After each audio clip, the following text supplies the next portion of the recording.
la materialización del derecho de acción, ya sea a través de la demanda o de una solicitud, sea un proceso contencioso o no contencioso. Y la contradicción que viene a ser la contestación de la demanda en controversia genera en ambos casos la existencia de una tutela jurisdiccional efectiva. Recordemos ese caso.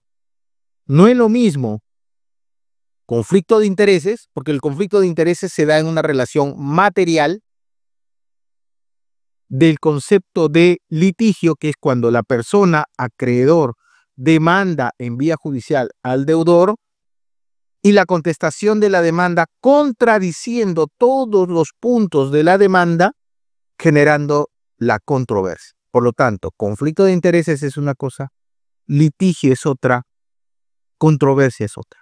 Y relación jurídica procesal nace de la existencia de esto, pero debe el juez revisar algunas situaciones que son necesarias para poder decir que estamos frente a ello.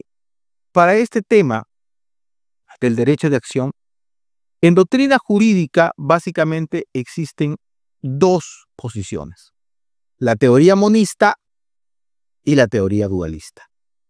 La teoría monista plantea lo siguiente, que para poder recurrir a la vía jurisdiccional es necesario la existencia de un derecho sustantivo reconocido en una norma jurídica para poder iniciar el proceso. Este derecho sustantivo también habilita por sí solo el derecho a iniciar la acción.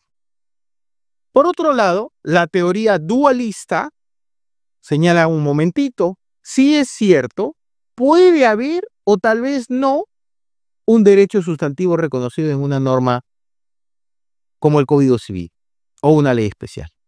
Pero además de la existencia de la norma sustantiva que reconoce ese derecho subjetivo y que da la titularidad al accionante, debe existir además una norma adjetiva, es decir, una norma procesal que diga que ese derecho se debe sustentar en este tipo de proceso a través de esta vía.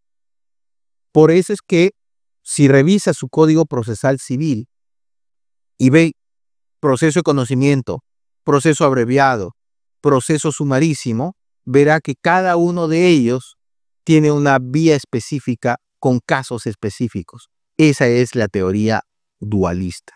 Es decir, por cada derecho sustantivo debe existir una norma procesal que diga cómo es que se debe encauzar ese derecho sustantivo en la vía procesal. ¿Ve? Hay que tener en cuenta ambas cosas porque forman parte precisamente de este tema de la materialización del derecho de acción. Y una vez que se ha iniciado la acción, tendríamos básicamente estos elementos. El primero de ellos, los sujetos. Es decir, debe haber un demandante y debe haber un demandado. El sujeto activo, que es el demandante o accionante, es el que se le conoce como actor. Es la persona que en la relación jurídico-procesal viene a ser quien ha presentado, quien ha materializado la acción. Pero en la relación material, este sujeto demandante es el que era el acreedor.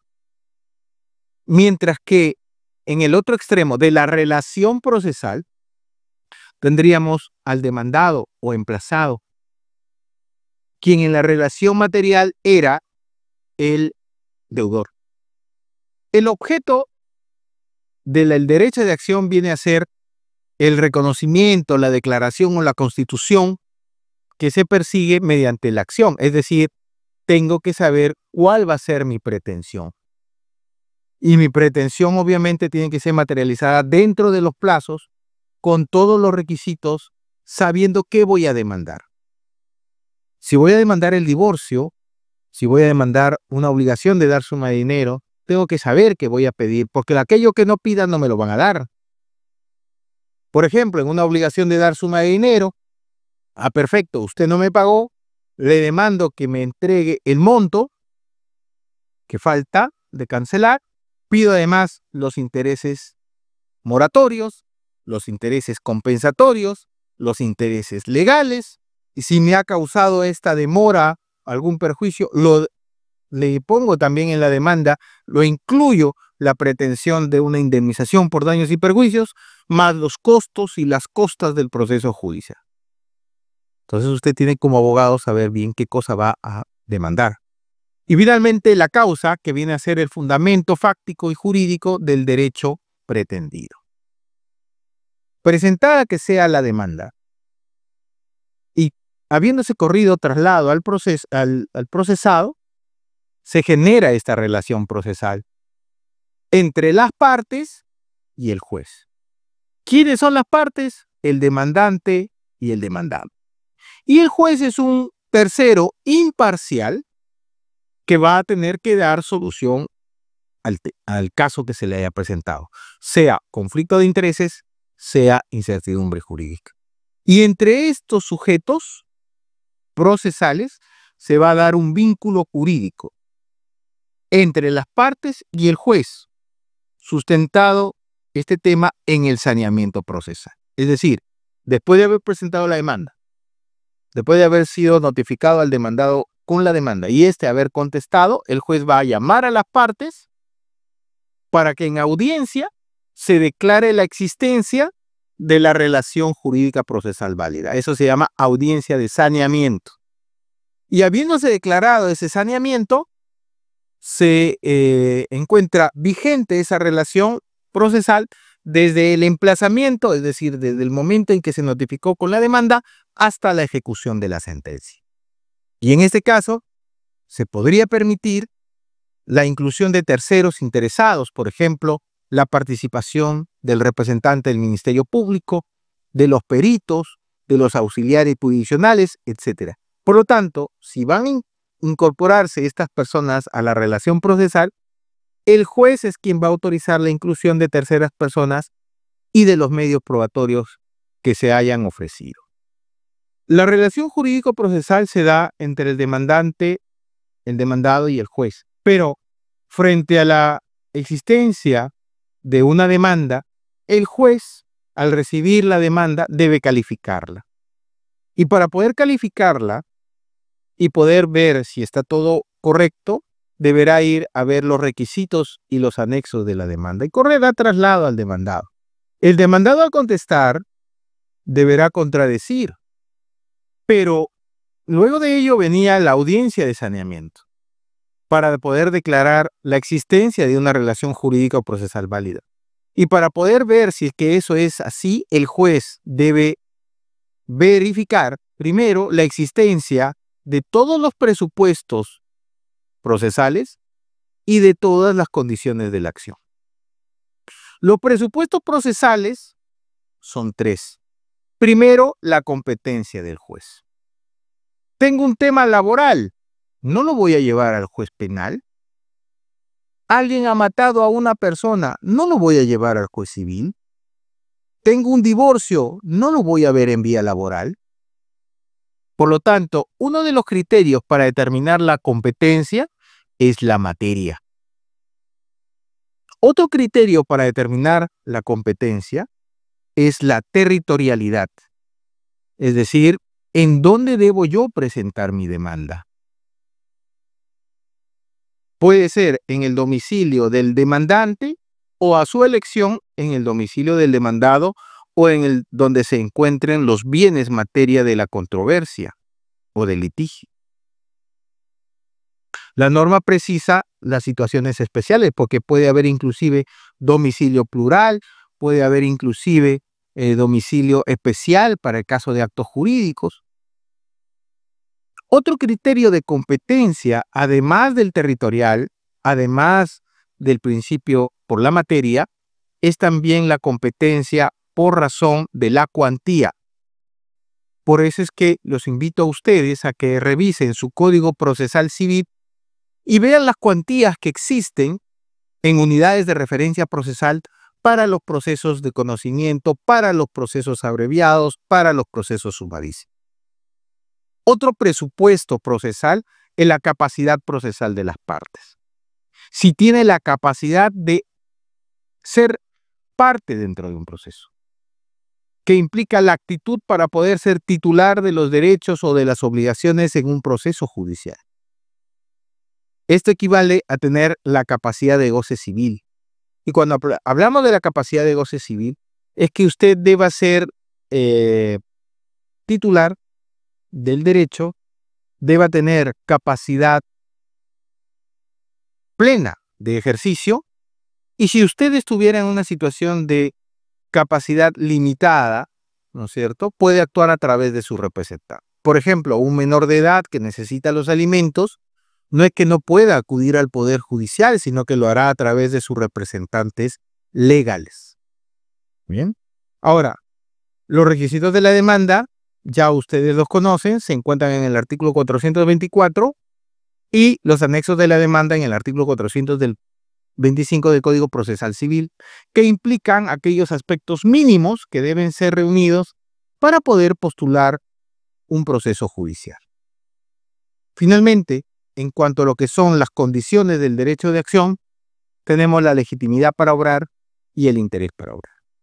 La legitimidad para obrar implica que toda persona, natural o jurídica, titular de una posición dentro de una relación jurídica material, traslada esa identidad a la relación procesal. Por lo tanto, el acreedor en una relación material será el demandante en la relación procesal. El deudor en una relación jurídica material será el demandado en la relación procesal. Bien, entonces así es como debemos entender, para poder entender que tenemos esa legitimidad para obrar. Y obviamente esa legitimidad para obrar por parte del accionante y del demandado, es decir, para poder iniciar la acción o contestarla, como ya lo habíamos mencionado en el artículo 6 del título preliminar del Código Civil, puede ser un interés económico o puede ser un interés moral. En cambio, el interés para obrar es aquel que se requiere agotar de todos los medios de solución de controversia, llámese, por ejemplo, ir a la vía de la conciliación, conforme lo señala el artículo 425, inciso 6, que requieren de una conciliación previa.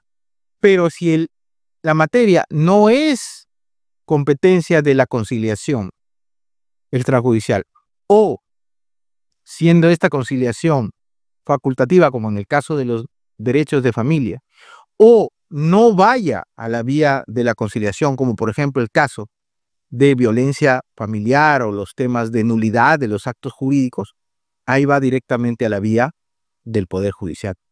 Por lo tanto, para poder demandar hay que ser el titular. Pero si tú no quieres presentarte y quieres que otro lo haga por ti, debes darle a esa persona el poder suficiente para que pueda presentarse ante la autoridad jurisdiccional y evidenciar que su interés para obrar viene de un poder de representación.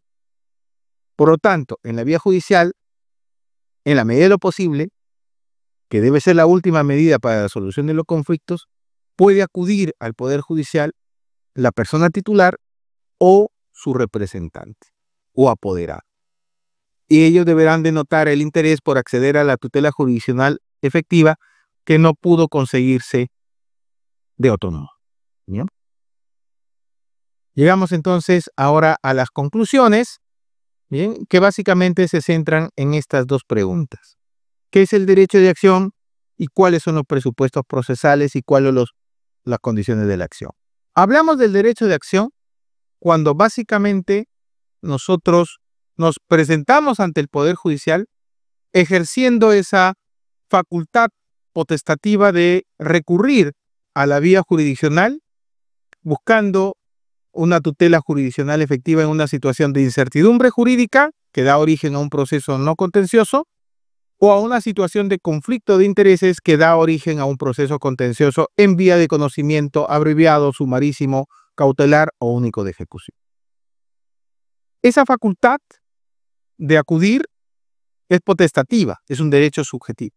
Pero cuando vamos al Poder Judicial, el Poder Judicial está obligado a brindar la solución a esta situación jurídica de incertidumbre o de conflicto a través de una sentencia.